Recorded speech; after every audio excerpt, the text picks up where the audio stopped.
Hello. Sabal King of Texas.etsy.com. Hope everyone's doing well. Mid-October. Quick update on I'll do an update on this for all of our Birminghams. We have about 12 on the property. They're finally starting to get a pretty good size. You can see this thing is about 6 feet tall now. This is over my head. Planted here in 2021 in April of 2021. This is one of our larger ones. It's going to start getting pretty imposing here soon. This is what it looks like down at the trunk level. Starting to push what looks like a woolly trunk. So I hope to see next year, get some more progress on that. But these are all starting to get pretty large. So that's one of our Birminghams. Our next Birmingham is right over here. This was planted as a 5-gallon, I believe, or 4-gallon maybe-ish. But it's also getting very large next to a Sabal minor over here. They're kind of sharing some space. But this Birmingham is going to continue to get pretty large.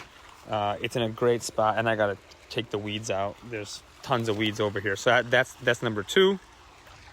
And the last one I'm going to show you is this one here in the backyard, which is close to all of the other Sabals. This one might be larger than the one on the side yard because I hit it with more water probably. It gets more love.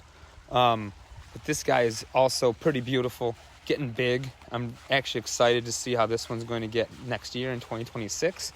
But you can see this thing started, amazingly enough, just 3 years ago, as a strap leaf, barely even a gallon. And this thing has just exploded in size.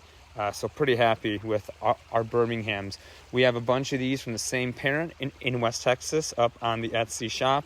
SabalKingOfTexas.etsy.com. Take a look at the shop and get yourself a Birmingham. These things are, once you give them water, they kind of move pretty quickly. But you'll see, if I can zoom in here just a little bit, it's getting a decent amount of trunk, or it's beginning to start to work on that trunk. I mean, it'll probably happen in my lifetime, hopefully. But we're on probably from germination. This thing is probably 7 years old, I would say. So in no time, it's getting pretty large already. So thanks, everybody.